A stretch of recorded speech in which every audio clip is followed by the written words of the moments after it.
This week's episode of A Wee Natter is brought to you by that bit of toothpaste at the end of the tube. You feel ripped off, it feels unloved. Yes, this is indeed A Wee Natter, which is a brand new podcast from Solid Radio. Yeah, it doesn't make sense, a radio station doing podcasts. We'll get used to it. I'm Mark Steele, with my good self is... Jenny Steele. Okay, yeah, that's kind of giving away it's in the family, isn't it? Maybe we need to come up with different names. Maybe I need to call myself Mark. I'll just go back to Special J. You go back to Special J. It sounds like a brand of cereal or something like that, doesn't Special K was already taken, so I couldn't have that. Yeah, we'd get into legal issues with that one. At the time of recording this, dear listener, it is approaching September, which means one thing. What do you think it is, Jenny? Halloween. Halloween? You're away off in October. No. It is spider season. Oh, God, yeah.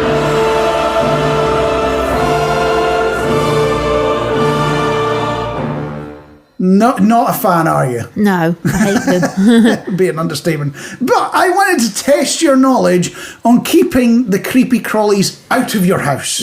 How do you keep them away from, when you're watching the telly and they just happen to creep in front of you? They do. Preventing that from happening. I want to test your knowledge, see what works, see what doesn't work. Well, don't get a cat, because that definitely doesn't work. Really? No, she doesn't touch him. That's pointless, isn't it? Is that the whole reason you got a cat? Yeah, don't tell her, though. Don't tell Sooty the Solid Radio cat. She's only here for the spiders. Oh, dear. So I've got a little quiz with a list of techniques. And I want you to tell me whether they're a real technique that will work and will keep spiders away. Yeah. Or I totally made them up and they're complete nonsense. Okay. So that is all the quiz is. And before we start out, I found out a little fact. While researching this, only a dozen or so of the 670 spider species in Britain. Oh, God. That many? That many. Only a dozen or so have fangs that can potentially break your skin and inject venom. Really? So the odds are in your favour. There's still lots of It's the amount of species that's getting me. I didn't realise there's that many as well, to be honest with you. So you can play along at home as well, dear listener, on this one. See how many you get correct and, stick them in the comments or get in touch with social media, that sort of thing. So we'll start with one of the more famous ones, peppermint. That's definitely true. Incorrect. No, it is. For some spiders, they actually use mint to protect their egg sacs. What type of mint, though? Peppermint. Are you sure? Yes.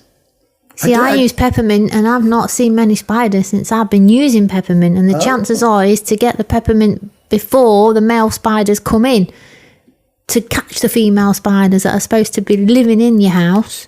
All right. And they don't get to lay the eggs, do they? Kill them before they even get past. So do I give you that as a correct? I think you should, yeah. I'll give you that as a correct. I'm basing my knowledge on a single article where he asked a spider expert. I'll put my hands up and admit that now. The second one, citrus on the doors. Yeah, I've heard that's true as well. Yes, that is indeed true. It's what all the, the sprays you get in the supermarket are made of. Taking the spider out in a Sooty the Solid Radio mug and a cheque made out to the Mark Steele Benevolent Fund. That's false.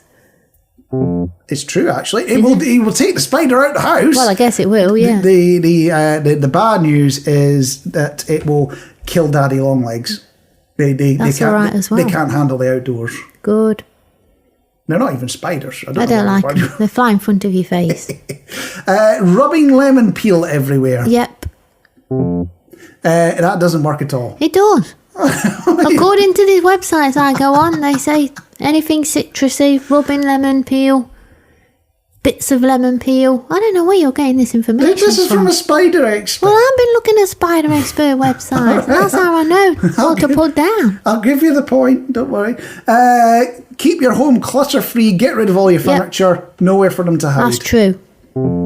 They're not attracted by food or dust, they'll still rock up. No, but if you get cluttered and they're in dark corners that you don't hoover, this is where they settle.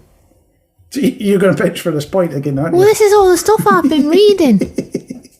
I'm getting prepared. I'm going to be kind. I'm going to give you the points. I'm not going to argue it. Don't worry. Number 6 we're on now. Citronella, the candles, air fresheners, all that are supposed to stop midges. Well, I've heard that's true as well. It doesn't work on spiders. Works on a load of other stuff. Doesn't work on spiders. Plant spider repellent things like walnuts around your house. Never heard of walnuts. Conkers, but not walnuts. So you think putting plants around your house will stop spiders? Yes. No, it doesn't work. So some spiders won't put their webs on them, but it won't make the spider go away, unfortunately. And finally, burn your house down to the ground. Will that keep the spiders out? No, they'll still be there. Well, I would argue there's no house there at that point, so... They'll still creep out of some piece of skirting board that's not quite burnt. You watch. All right, I'll give you the point on that one, which gives you 1, 2, 3, 4, 5 out of 8. That's not bad. Well done. So, what are we saying that works then? What are the key points? Citrus is about the only thing going, and that's what you get in the commercial See, what space. about cinnamon? Because I've heard that cinnamon, they don't like cinnamon either. I've just brought some cinnamon from my diffuser. Oh dear, maybe slightly that one. But there we go. How did you score, dear listener? Hopefully, I don't know. Do you think they'll done better than you or worse than you? I think they may have done worse than me. Oh well, whichever way you've done, stick it in the question section of Spotify. Get in touch with that Solid Radio UK or Solid Sooty on the socials. I want to talk about something that's quite topical at the moment, Mark. Question is, who remembers the blackouts of 1974? I was waiting for who shot JR there. The moment you said topical, I thought this was going to be misleading. Yeah, the blackouts. No, I don't remember the blackouts. Do you remember the blackouts? I was quite young at the time, but I do remember them. And the reason I'm bringing it up is obviously all about energy prices, about to rocket sky high. So I thought I'd try and beat the crowd on this one, because obviously we remember when COVID hit and everybody started hoarding fruit, veg, pasta, whatever. I think that if we do possibly start to perhaps have a couple of days a week, I don't know, where, you know, we do have blackouts, where we do lose our energy or for whatever reason, or just to save money, get some candles in the house. So part of the weekly shop purchased, I think, about 12 candles with little candle holders to put them in. And I'm just wondering, and that obviously made me start thinking about when it happened before, what are other people out there doing? Has anybody else had the same idea as me? Has anybody else started to go out candle buying? Because if we do start to get reduced electricity, whatever, I bet you there's going to be a mad rush on candles. Now, I've already got mine. I've not gone for the fancy smellers. There was some beautiful Mrs. Hinch stuff out there, and I thought it's quite nice. Is your house going to absolutely reek? You know, there'll be this blacked out street. We walk past it. Your windows are open, and it smells like a branch of lush or something like that. Yeah, well, I have got some smelly candles. Don't get me wrong, but they're just for display. They're not for using. They're just for display. They're important. Like my fancy towels, just for display. But I mean, I was tempted. I did see some 30p specials, and then right next to them there was some Mrs. Hinch really nice smellies, and I thought, No. So I just thought, get them in, get them ready, just in case. And I just wondered, do you think it's going to be as exciting now as an adult? If you remember it as a kid, is it going to be as exciting for you now as an adult as it was as a kid, where you all sat round you used to have to light your candle, let a little bit of wax melt on I think it was a saucer, and then try and stick your candle down on your saucer in the wax, and then the wax would go hard, and that was basically supporting your candle. And it was quite exciting at the time, because it was just all dark, wasn't it? You just had your candle, and you used to go around pulling spooky faces around the house with your brothers or sisters or whatever. But as an adult now, if it was to happen again, do you think it'd be as exciting? I don't know if exciting would be the word for it there. But you have got me a couple of thoughts. One of them is about the hoarding stuff. And you're right. I do remember there were people, and I'm not going to admit to doing it myself, but there were people that bought enough toilet paper, they could have a toilet paper throne next to their porcelain throne. And it'll probably happen with candles. I can see it happening. Not 4 candles. What, you're going to build a throne out of candle wax? Somebody just get like a warehouse full of candles or something just because they can, you know. Yeah, which if it turns out there's no blackouts, you've now got a job lot of candles in your shift. Yeah, and I'll just get myself a little candle shop. Launch a little candle shop. You know, I don't think everyone will be sick of seeing candles at that point. I'll admit, it's slightly worrying, the concept of, you know, power's going to go out, but it's not just going to be for half an hour, it's going to be for a good while. Yeah. It's going to cost the earth, all that good stuff as well. You know, not looking forward to that bit. You could have a bit of a soiree, couldn't you? Instead of bring a bottle, you could bring a candle. Well, are you suggesting we put our candles out with a pentagram and we try and get the spirits back and, you know, go all in with it? Is this what you're pitching that we do as a nation? You know, how many devils can we bring back from the dead? No, I just when you have people around for like a dinner party, obviously everything's going to have to be cold. What can you have cold? Sandwiches? You can't heat your dinner with candles. No, so I mean, have people round, like everybody can have a ham sandwich and a pack of crisps, and then you can just say, instead of bring a bottle, let's bring a candle. Bring a candle. If you're already preparing at this level, and they're not even saying these things are going to happen yet. You're just preparing, oh my God, just in case. Yeah. If it does happen, I'm expecting you to go full Bear Grylls. You'll be out in the countryside, like foraging for berries and drinking your own urine and all that good stuff. I'm expecting you'll be at that level by the time we get to about October. Yeah. Is this what's going to happen? You're quite excited now. It's a Wee Natter. It's a podcast on the Solid Radio feed, and for this next topic, I think we need to set the tone with a little bit of music. When you hear this music, what's it got you thinking about? Having a nice stroll through the woods, picnics, that sort of thing. Well, we're going to the land of hot pots, flat caps, whippets. And Hovis bread. I was going to say flat caps for whippets, actually, but yeah, so Hovis bread as well. Oh, although the good question, does anyone actually make flat caps for whippets? I don't know, there's a bit of a niche there then. If anybody's out there looking for a new career change. How do they keep them on when they're racing? I don't know. Do you have to clip them on or something? Maybe, if nobody's making them yet, we need to get Sooty the Solid Radio branded flat caps for whippets. That's what we need to start doing. But more seriously, my reason for bringing this all up, it's a rather controversial topic. Where does the North start? It's a topic everyone's got an opinion on. The reason I ask is just round the corner from Solid Radio Towers here in North Notts, there was an event called the Great Northern Food Festival. So 2 points come from that. One, why do radio stations always call their headquarters a tower? It's an open question. If you know the answer, let me know. But the second one relates to the Great Northern Food Festival. I didn't think Notts was in the north. No, I didn't. It doesn't feel right, does it? No. I'll admit that you can stand on top of an old slag heap, because there's a lot of them around here, and see towards, the dark lands of Doncaster or Sheffield. It's a bit like in The Lion King when they're showing the shadowy places over in the corner. You just go, you don't go over there. Yeah. Bad things happen when you go over there. But I want to get your thoughts, yours, dear listener, and yours, Jenny, as well. So I've got a map as put together by the University of Sheffield, so it might be slightly biased. But I'm going to mention a few places. You tell me whether you think they're in the north or not, and I'll tell you which side of the line they are. Yeah. And we'll see how this goes, all right? Grimsby, north or not? North, yes. It is indeed in the north. Lincoln. To me it is, but I don't think they're going to class it as being in the north. Nah, it's down south. Yeah. It's north of where we are right now, but it's down south according to the University of Sheffield. Nottingham, is it in the north? No, it's never in the north. It is in the north according to this you see. Official line. I need to have words. Rutland and Melton, is that in the north or the south? No, again, they're going to have that in the south, aren't they? They are, yeah. Yeah. It's not in the north. What about Leicester? It's not in the north either. It's in the south, yes. It's not in the south. We're East Midlands, aren't we?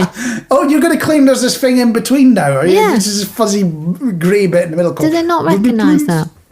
I don't think they realise it. They've drawn a very specific line. It's a very wiggly line. So they spent a long time drawing it. Have they got anything in the East Midlands? No, they just go north or They south. don't exist. North or south. What about West Midlands? What about Midlands? Full stop. You mentioned the West Midlands. Coventry. Is Yeah. that in the north or the south? Well, that's in the West Midlands. What's going on? Coventry's in the grim north according to this map. So is Birmingham. Then he's sacking off who did that map. They're from Sheffield, which nobody's arguing is it's in the north. Everyone knows that. But they put Warwick in the south, weirdly enough. Have they? Worcester's in the north. Gloucester. Oh, come on. That's neither north or south, is it? So we're getting towards the end of the line. We're in the very southwest now. Gloucester, which side of the line is it on? I'm going to say south. They've chosen the south. Just. It's right on the border. It's just in the south. So looking at this map and hearing about these places, how accurate do you think it is? Absolutely -1. -1? On what scale? Accurate at all, is it? It's not accurate at all. 1 to 10, -1. How We're in would the you change negatives. it? I'd put East Midlands in. You don't just have this blob. I would basically put them where they're supposed to be. Put them where they're supposed to be. Personally, I think trying to draw a very sharp line for north or south is a complete load of nonsense. Me too. But clearly, because where I come from, the north starts in Dundee.